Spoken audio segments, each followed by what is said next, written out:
दोस्तों, क्या आप जानते हैं क्यों 1 जनवरी को ही नया साल शुरू होता है? क्यों हफ्ते में सिर्फ 7 दिन होते हैं? क्यों एक साल में 12 महीने होते हैं? महीनों के नाम कैसे पड़े? जिस कैलेंडर के अनुसार आज हम चलते हैं उसका जन्म कब हुआ और उसमें आज तक क्या क्या सुधार हुए हैं? इन सब सवालों के जवाब आज हम अपनी रिसर्च के मुताबिक देने जा रहे हैं। तो दोस्तों, वीडियो को पूरा ज़रूर देखें। इंसान ने शुरू से ही वक्त को बांधने की कोशिश की है। सेकंड, मिनट, घंटे, दिन, हफ्ता, महीना, साल, दशक, युग, इन सब की गिनती के लिए कैलेंडर का यूज़ होता रहा है।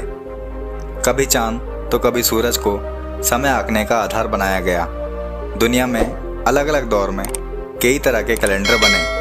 Hebrew calendar, Mayan calendar, Egyptian, Greece, Chinese, Vikram, Shaka, Lodhi, हिजरी, ये तमाम कैलेंडर बनते गए। आज हम जिस कैलेंडर को अपने घर में टांगते हैं वो है ग्रिगोरियन कैलेंडर, जिसका जन्म कभी रोम में हुआ था। ग्रीक लोगों ने इसे बनाया था। इस कैलेंडर का आधार चंद्रमा की चालें थीं और महीनों के नाम मार्टेनिस, अप्रैलिस, सितंबर, अक्टूबर कुछ इस तरह के थे। इनमें से कुछ अभी भी वैसे ही हैं, लेकिन काफ़ी के नाम बदल गए हैं। महीनों के नाम राजाओं के नाम पर भी थे और अंकों के नाम पर भी थे। पिछले 500 सालों में नामों में ज़्यादा चेंजेस हुए नहीं हैं। अप्रैलिस बन गया अप्रैल, माया बन गई मई। हर कैलेंडर की तरह इसमें भी कुछ खामियां थीं। हर बार मौसम के अनुसार महीने जोड़ने या घटाने पड़ते थे।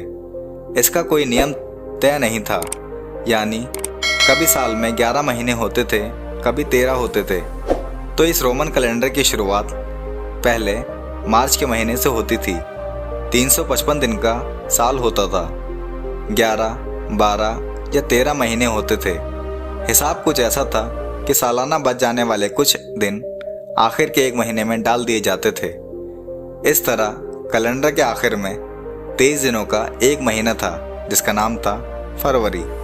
इस तरह के कैलेंडर से सिस्टम में भ्रम और गड़बड़ी बनी हुई थी। इस दिक्कत को सही करने का जिम्मा लिया सम्राट जूलियस सीजर ने। उन्होंने लूनर पोजीशन के आधार पर बने इस कैलेंडर को सिरे से खारिज किया। फिर कैलकुलेशन सूरज के आधार पर होने लगा। इस सोलर ईयर में दिन होते थे 365 और 1/4 दिन। हर चौथा साल लीप ईयर बन गया, जिससे गणित ठीक बैठ गया।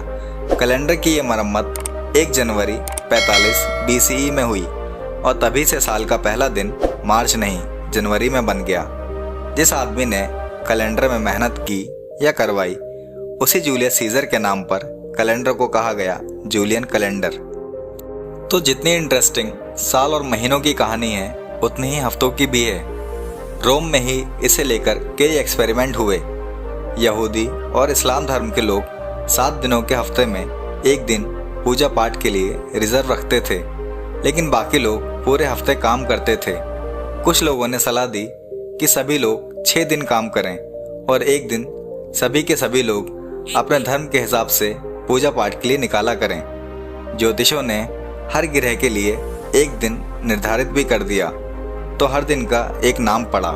Saturn, moon, Mars, mercury, Jupiter, Venus बन गए Saturday, Sunday, Monday, Tuesday, Wednesday, Thursday और फ्राइडे।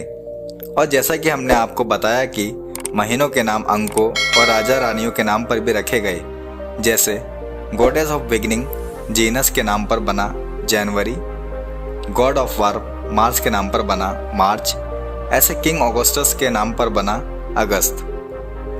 जूलियस सीजर ने कैलेंडर दुरुस्त कराया तो उसके नाम पर बना जुलाई।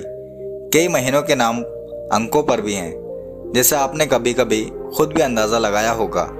7 से सितंबर, 8 से अक्टूबर, 9 से नवंबर। लेकिन इस सुलझे हुए कैलेंडर में भी कई दिक्कतें आईं।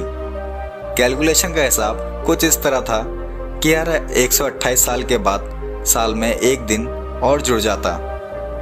इजिप्ट, ग्रीस, रोमन लोगों को कोई ख़ास प्रॉब्लम नहीं थी, लेकिन ईसाई धर्म के लोग चाहते थे कि उनके सभी धार्मिक दिन ठीक तारीखों पर पड़ें। इस बार इसे ठीक करने का जिम्मा लिया पॉप ग्रिगोरी ने।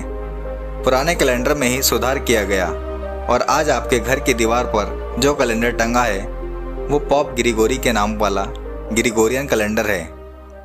1752 तक दुनिया में 2 कैलेंडर चलते थे, ग्रिगोरियन और जूलियन, लेकिन 18वीं सदी तक आते आते पूरी दुनिया ने ग्रिगोरियन कैलेंडर को अपना लिया।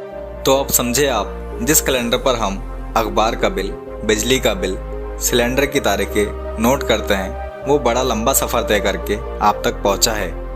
तो दोस्तों, आपको इस कैलेंडर के बारे में जानकर कैसा लगा हमें कमेंट्स करके ज़रूर बताएं और हमारी इस वीडियो को लाइक और शेयर करना ना भूलें।